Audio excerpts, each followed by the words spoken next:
Welcome back. Yes, you're listening to Rhythm FM, coming to you live from Kingston, Jamaica. I'm your friend Vernon Darby, and coming up right now, yes, is Be My Guest.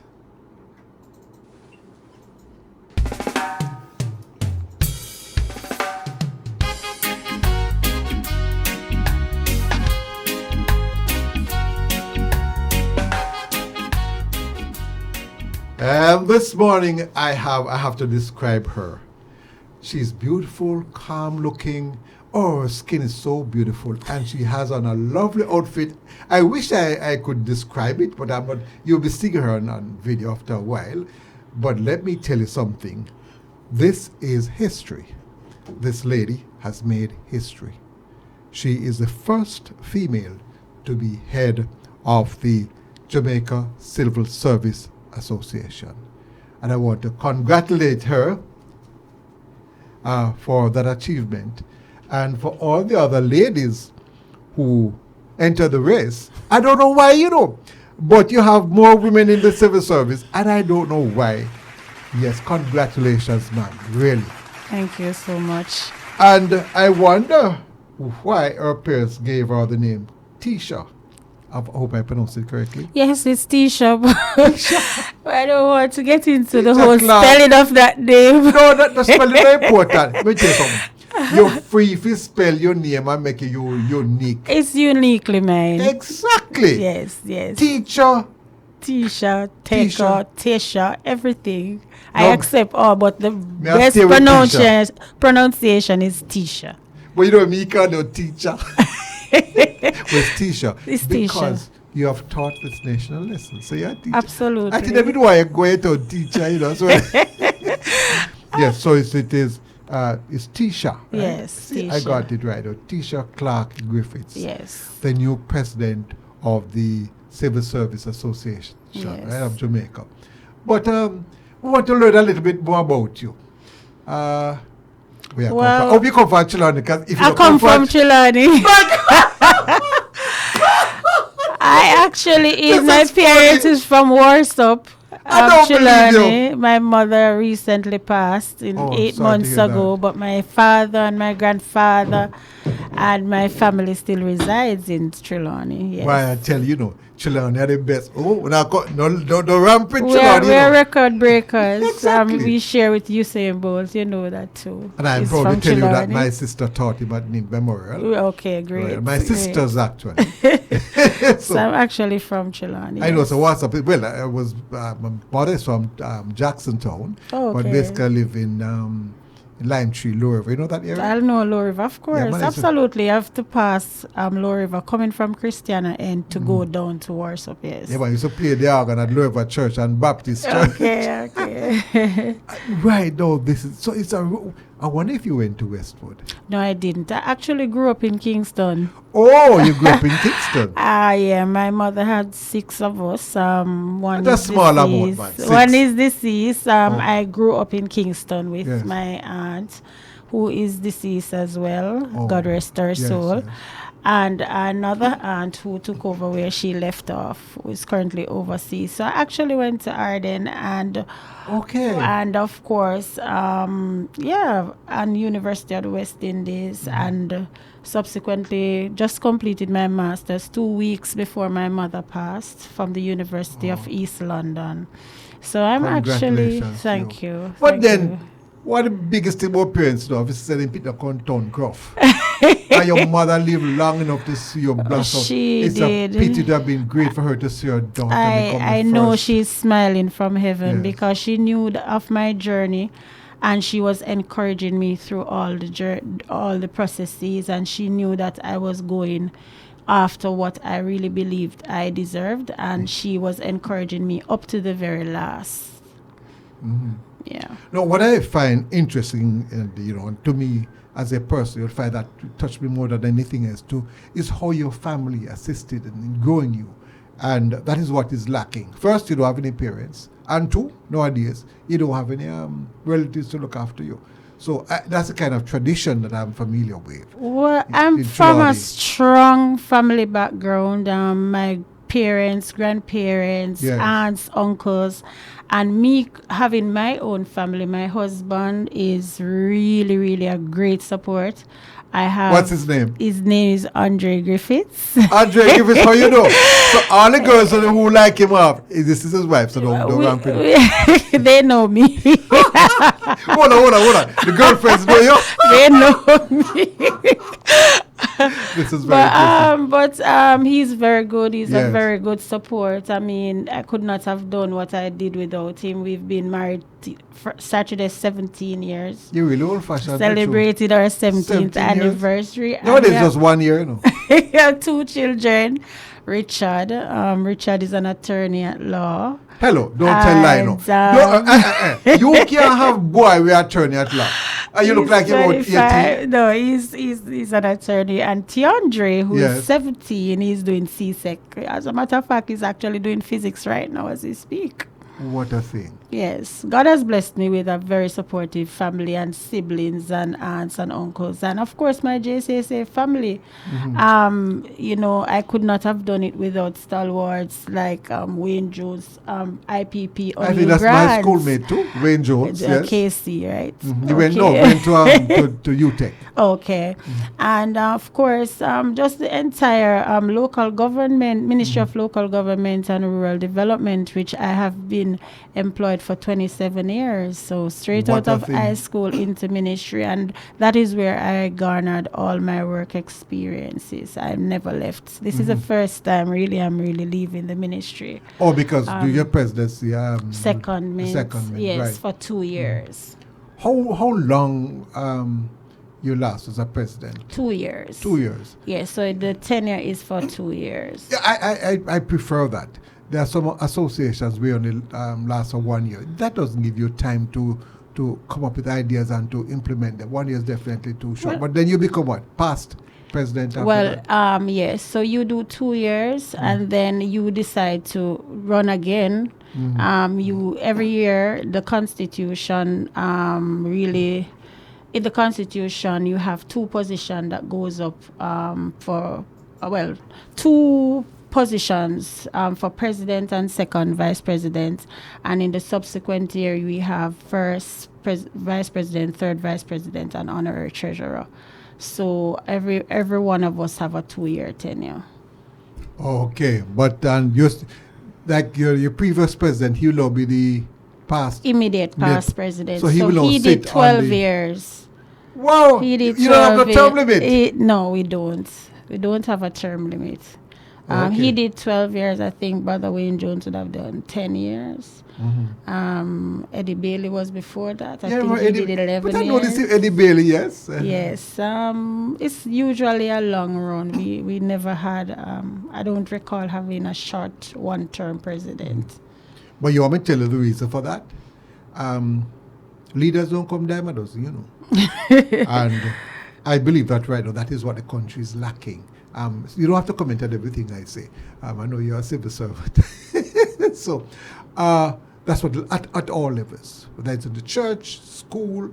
I remember, for example, when you went to school, the principal ruled supreme. And he run the district too. Yes. And if you don't conform, the good Lord help you. Nowadays, the students run school. In back in the days, you had a district constable. He was highly respected. You had police. Absolutely, you have the postmaster, Yes. postmistress who was highly respected.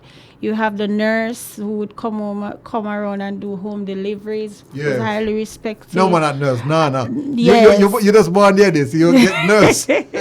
They call them, I don't remember what they called them at the time, but Yeah. you had those persons who people really look up to, and nowadays the society has degraded to low levels, and so we have The to lowest levels. try and build back values and attitudes, and the real reason why we should be serving and respecting our counterparts and our colleagues And in part, certain for professions. African culture, that is the respect for elders. Yeah. We have also lost to that. There's a belief that the moment you reach a certain age, you forgot, don't peep.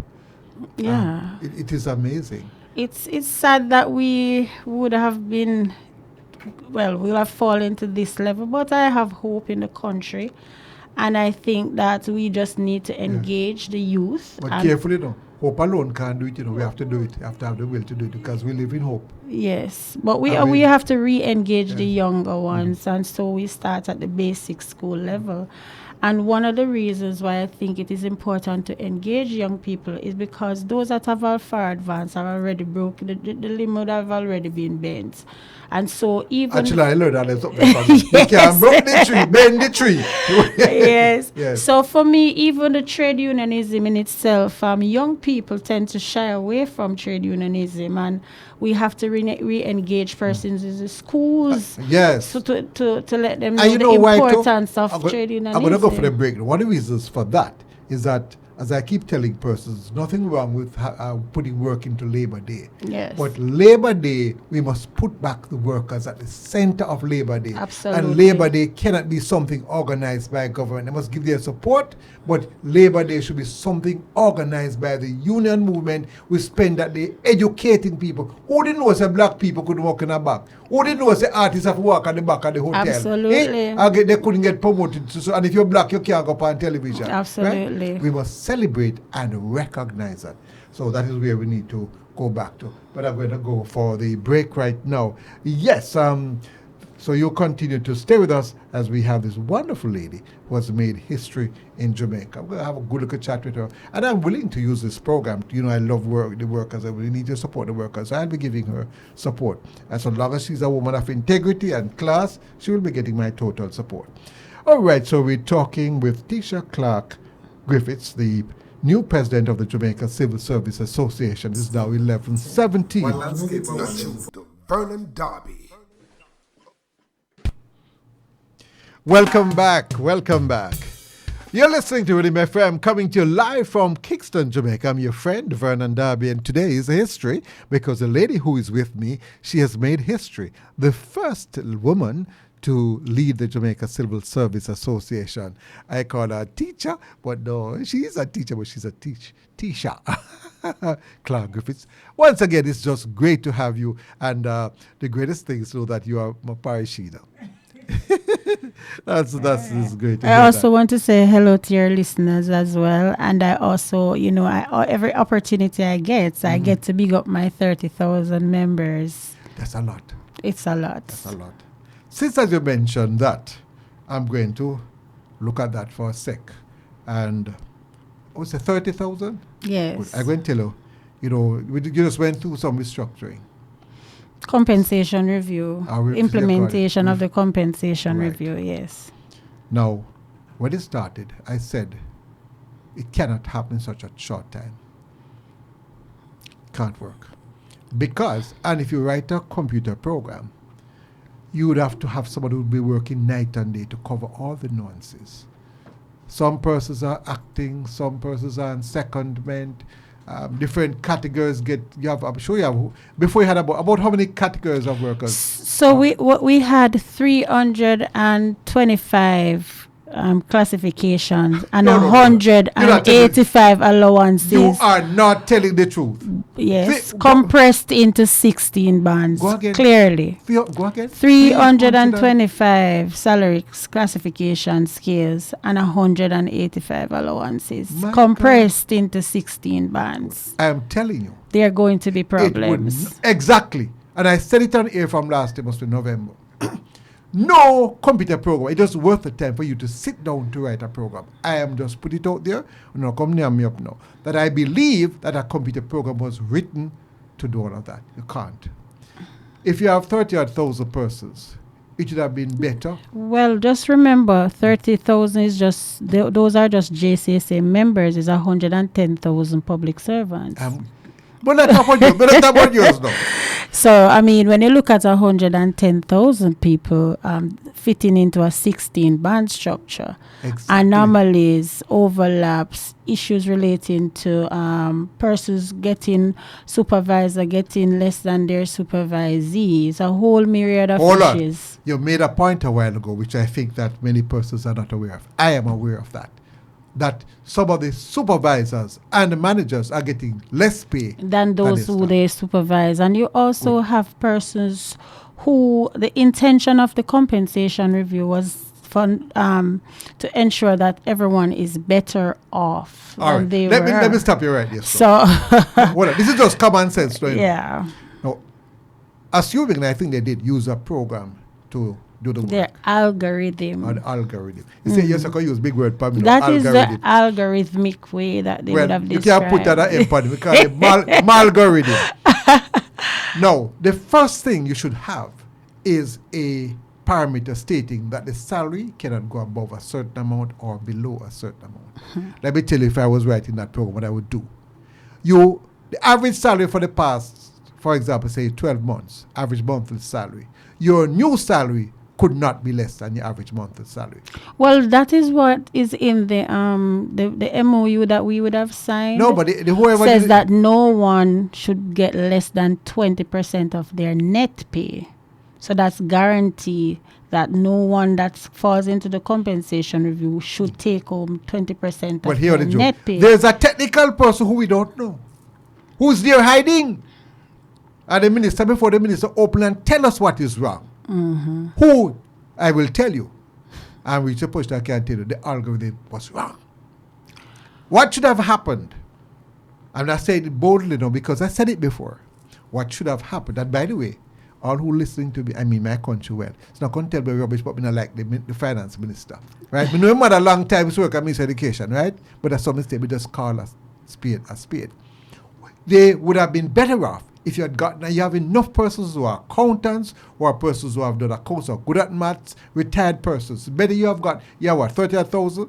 30,000. Right. It would have been better to get 30 persons who would have 1,000 staff to work with. Give them the formula, put them up somewhere for either a 2-week period. Have them, somebody supervise probably a group of them. And you do like probably you take a sample and check it. You could always write the computer program, but the computer program will be checked against the manual work done.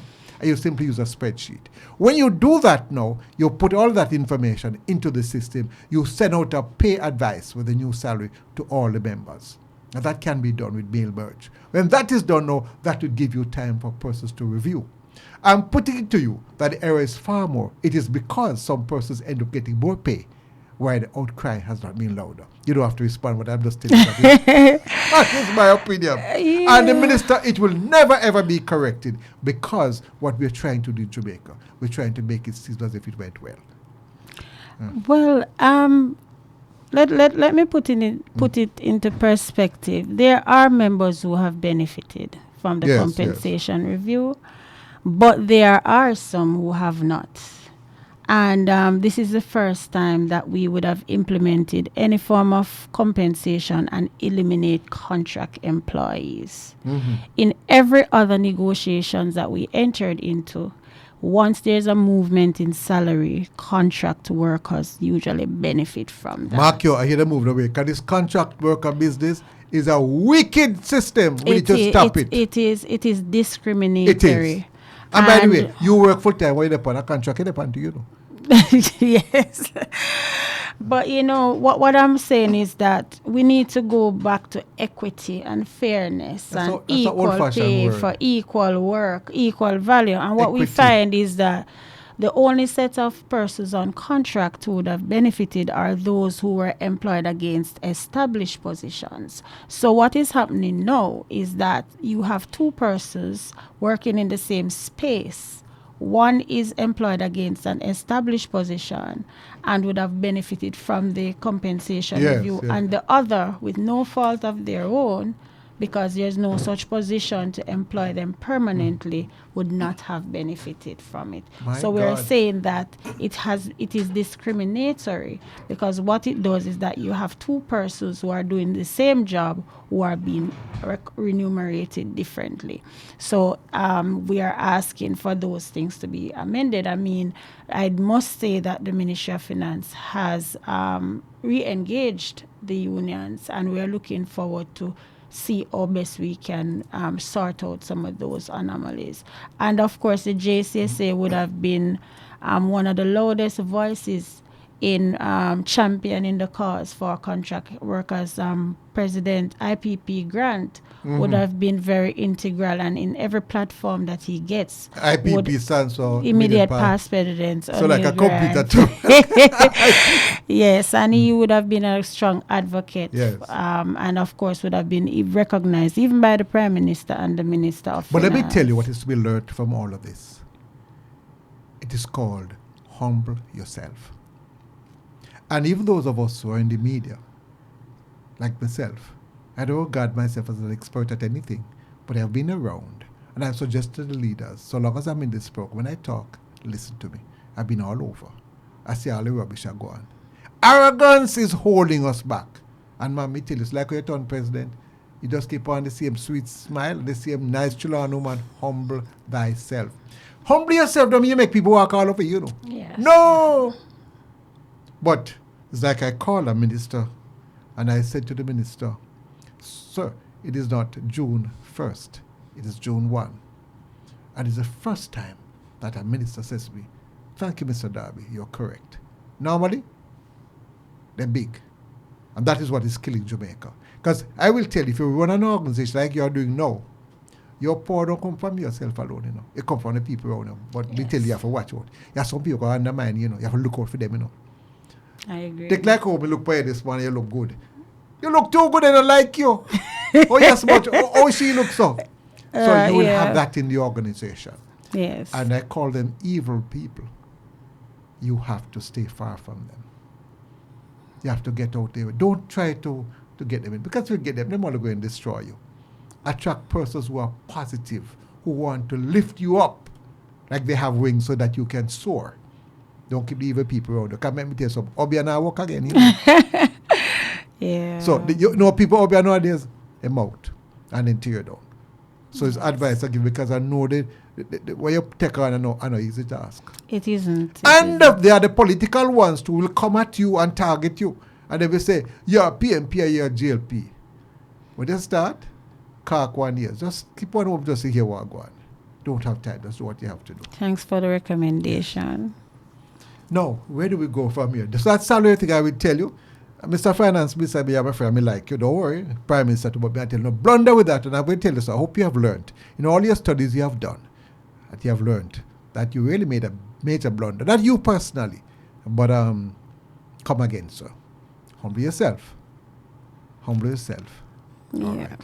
Good. Enough said. Now, where do we go from here? As the president, there are many challenges. You have one already to deal with. You know, we have the compensation review anomalies to sort out. That is an uphill battle, but we are dedicated to the task. And as much as possible, we have to ensure that our members get fairness and justice. And so whatever it takes to work through those, we will do that. We have developed or formed a emergency operations committee to look at all those anomalous situations that have been submitted to the Jamaica Civil Service Association. But let me tell you something though. I hear the JTA head is coming under pressure, lots of pressure, very strong woman. I mean, I didn't know which one, but it's a petition to come from Chilani. You should not, I will tell the government too, that you guys should not be obligated to be giving them information. It is clear that the system did not work. However they did it. What the government needs to do is to carry in persons now to review the whole system. What they're doing, they're relying on persons like yourself and the president of the JTA to identify. I heard one person saying, and this way I'm going to get plenty of enemies, but I really don't care, just say it as is, that they're relying on you to come up with examples. No. The system went wrong, went awry. We need to go back investigating. Carrying the auditors, let you guys have the formula how things are done, so you should be just be watchdogs. You should be the ones have to be identifying. That's not your job. We still have. I know you have to. You know, we still have to do what we have to do for membership, and one of the things that we will not do is rely on the government alone, because we have to be proactive enough to just engage our members and what they are experiencing and bring those to the attention of the Ministry of Finance. We have an obligation to ensure that we sort those things out. What else I'm going to be doing? What we find, of course, Jamaica Civil Service Association, we are all over Jamaica. I know. In every ministry, department, and agencies. And when I was doing my walkthroughs and going into the various ministries, departments, and agencies, one of the concerns of the membership is that everything is centered around Kingston. So I have some plans. Yeah, you come for July, so that's true. I have some plans, and one of those is to have a mobile service unit that goes to the membership on those that are engaged outside of Kingston, so that we can speak to them, we can bring the service to the people. And of course, the Jamaica Civil Service Association, is not just about wages and salaries and fixing anomalies. Right. We have a lot of benefits. We have education grants. We have a motor vehicle help desk. Yes, you can import your own motor vehicle through the Jamaica Civil Service Association. And they better do it to you because you can get bundled or do that. Yes, we do have that service. And we have the Jamaica Civil Service Mutual Thrift Society, where you can get all your loans. So would I run bank too? No, not the union. That's the financial. I know. So it's a benefit to the membership. Then it must be. And because we don't go bank by tenant done with DSC. You have to call the undertakers. Absolutely. We look out for members' financial needs. And of course, we also have other benefits. We have our IDs that we give to our membership. We can access discounts from various discount houses that we would have engaged. So we have a myriad of course, housing developments. Of course, you would have known about Union Estates. I have a suggestion. For the public service, government need to build some. I agree housing with you. Trust. If you rent for 2-3 years, I when agree you join with the service. You see, what they don't understand, when you pay money, that becomes a recurrent expenditure. When you build some houses for public servants across the island, even for those who are starting out, you give them a push start. And you charge them for a little peppercorn rent. Yeah. This is what I would suggest you probably need to negotiate.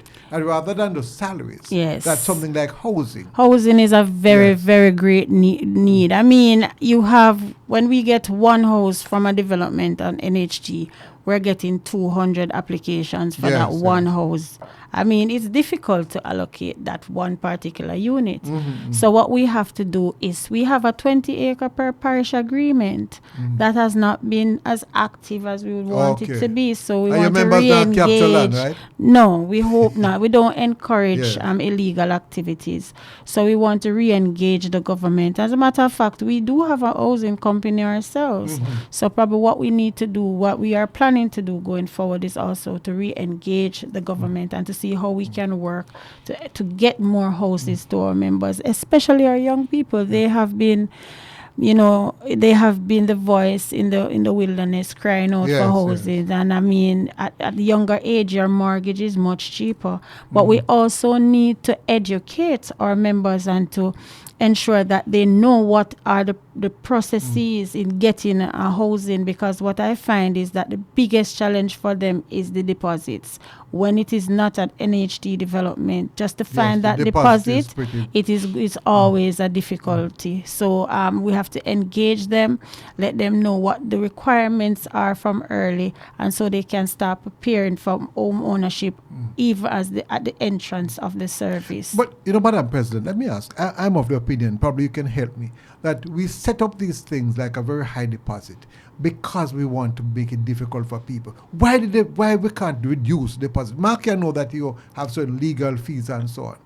But why you have to find a significant for NHT units, you don't need a deposit. I know, but why? So that is why we need to build more NHT housing. And even with the closing costs, it's a mere $3,500 for closing costs.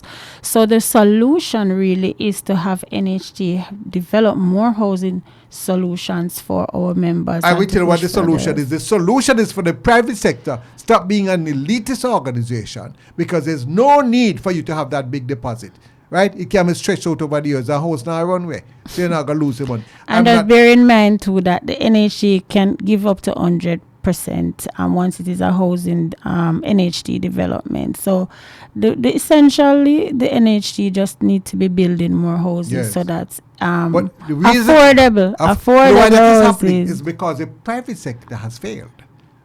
And that is why housing trust has to step in. It's really pity though. And by the way, Jamaica has run things in the private sector. It's not Bahamas of England now. And I'd ask you, I find my own people are now in the echelons of the corporate world. Some of them worse than Bahamas. I just got myself in trouble again. But I'm very serious. And I'm saying based upon the stuff that happened over the weekend, where persons were complaining and not accessing their accounts. And when I called one particular place, they told me, to call our call center. Now imagine I'm calling from a media house. People are complaining to me, you tell me for a call center. When you have the information yourself, something is wrong somewhere. Now, going forward, efficiency. Do you get more money? I got about accountability. Now, how can we ensure accountability? Because some will contend that when you get an increase in salary, the union negotiates so everybody get it. I don't know you have assessments and so on, but these things can be very subjective. And sometimes persons manipulate these assessments for their own interest. So if I don't like you, could I try till judgment come? You'll never be assessed fairly. And that's why I have a concern about even the assessment. It comes across as if it's scientific, but I tell you, not at all times. How do we ensure that we increase the productivity? Marky, I must tell you, you can't do it all. The whole idea of digitizing and computerizing systems. I'll give an example. NIS, the problem persons have getting their reports because the system is not properly digitized. I don't expect to speak to you because you don't work in that department. I'm only putting these things out to you. Pension, for example. Pension seems to be a problem. The amount of public servants, it takes them years. All in the police force. By the way, I can tell you these things because I get all the complaints. So I'm quite aware. It takes them forever to get their pension payments. I know they're working on a system to reduce the wait.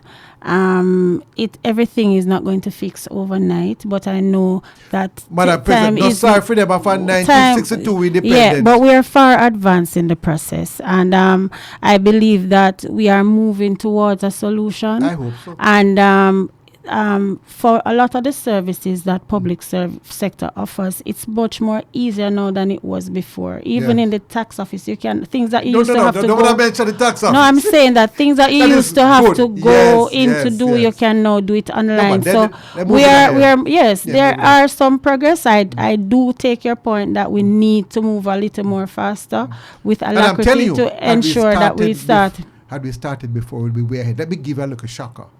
The school that I went to, which was headed by a foreigner from Scotland, Dr. Louis Davis, he was aware of where the technology was going. Therefore, while we were at Knox, we were learning algorithms and those things. This is in the 1960s. The country and our leaders were not aware of that. Because of that man vision, I'm going to show off and tell you, I was able to walk into a company without any training in IT and be a program analyst. So I'm just saying to you, our nation lacks visionaries. All in the private sector, all enough of them get the big salary. They're not thinking. We're not a thinking people. And it's time we start to think. For example, the pensioners. I remember before that I used to work with them and they used to get them out for functions and so on. And so the musical play and read and entertainment, no cater for those pensioners at all. No, we have stopped that. With those pensioners, we have a number of pensioners that have still volunteered to assist the association. And I'm talking about you, not about the pensioners. Yeah, man. But I'm saying that we can re-engage those persons because their minds are still very active and strong and they have a lot to offer. Yeah, but my God, that why civil servants have retired, and you don't have to answer, by the way, and other people don't retire. It's just amazing. And why is it that you have talented, I know quite a few of them, civil servants are sitting down at their homes, doing absolutely nothing with the brain power when they could have been helping this service? Well, there's a retirement age for civil servants, You can't answer that question. There is a retirement age, and that is moved from 60 to 65. And I will say to them, that if a person is competent, it should be optional. Because if they had them in the service now, you probably could be using some of those persons to do all the salary. But I also have another side to the story because I know of civil servants who continue to stay in the jobs after retirement, and young people are not given the opportunity to be permanently employed. So what I would say is that we can use them to guide and train. Answer you that one. Go ahead. Yes.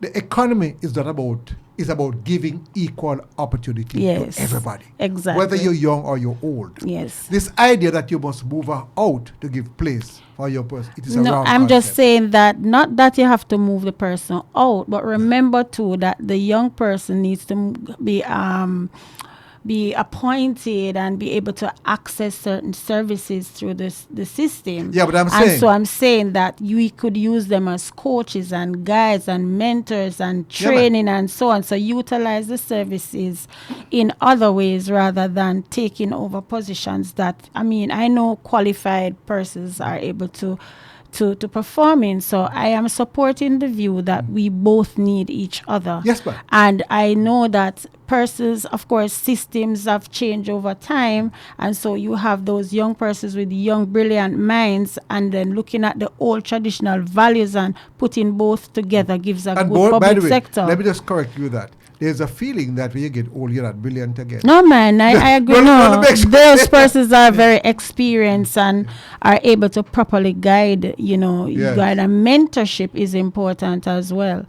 And what I find for young persons is that you need to know our history, because sometimes we make decisions in an organization because we have no idea of the historical process behind it. And so it failed because we did not consult someone who was there before to say, okay, I've been here 40 years and the reason why we don't do things this way because of X and Y that would have happened in My the past. concern is when did they long now and you're backward, then I say you need to make a move. yes. Backward But we is- all need each Yeah, other. We yes, all yes. need each other. But I'll tell you that in a developing country like this, we can't afford to get rid of persons who have the talent. No. In America, for example, they ask your age. No, man, they just want your work. Once you have the skills and the competencies, they can be utilized. I know they're using them in the schools too, to teach and so on, because of course there has been a significant increase in teacher migration. So, Right. they are coming back. I'm in into the trouble. system. Yes, because I've learned so much about that sector, all the complaints, you see. Because I know here I get a chance for you to talk, and I'm more telling you what needs to be done. And I'm like that because I'm an advocate. Yes. And it's clear that you are listening, and I know you're going to take away quite of what I've said today. Absolutely. We're going to go for the break right now. Of course, we're talking with, I call her Techa. It is Techa. Yes, Techa. Techa Clarke Griffiths, and we're learning quite a bit from her. You're tuned to Vernon Darby. Oh, love.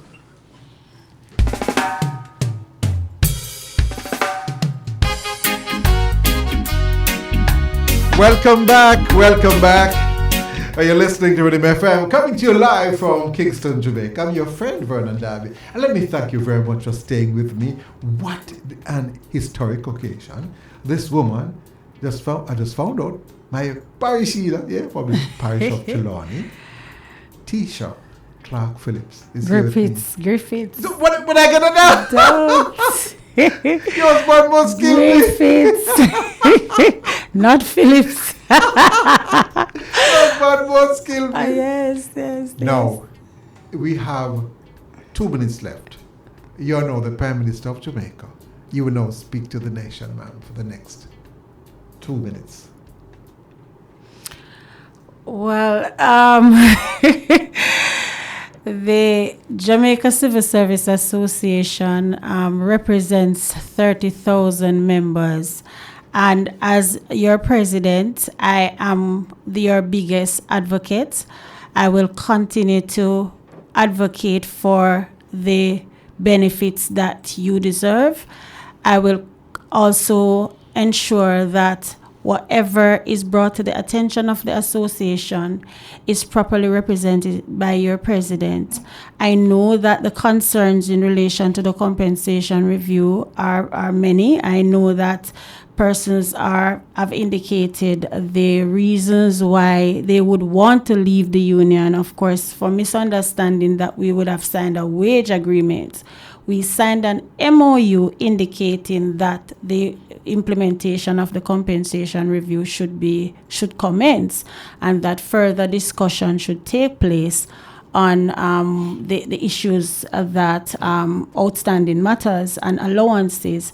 I know also that there are contract employers who are aggrieved, and I know also that there are traveling officers and other groups of workers who would have been severely impacted by the implementation. All these issues are going to be addressed. I will also be visiting various locations to engage and re-engage the membership and to ensure that whatever issues they are going through is properly represented. What I want you to do is to work with me, to stand with me in solidarity so that we can address all your matters and concern. We have a team that we are working with. We have First Vice President Clarence Frater. We have Second Vice President Kelvin Thomas, Third Vice President Alrington Roberts, and our Honorary Treasurer, Sister Melanie Mullins Arnold. We have our Executive of the Association. We have our 109 shop stewards, our representatives for various ministries, departments, and agencies. And we have an army, and we will be pooling our efforts to ensure that we address all your concerns. So just stand with me and my team as we continue to represent and advocate on your behalf. Thank you. Thank you very much. I made one mistake, but this time I'm going to make a deliberate one. Techa, what's the next name? Clarke. And what's the last one? Griffiths. No, it's going to be Darby. Because let me tell you something, it's not fair for your husband to get a wonderful woman like you and me end up without a woman like you. And thank you very much. You have been fantastic. Techa Clarke Griffiths. It was great. And I'm going to tell you, it looked like the women going to rule supreme this year. Thank you so much for having me. It was great having you. The doors are open for you.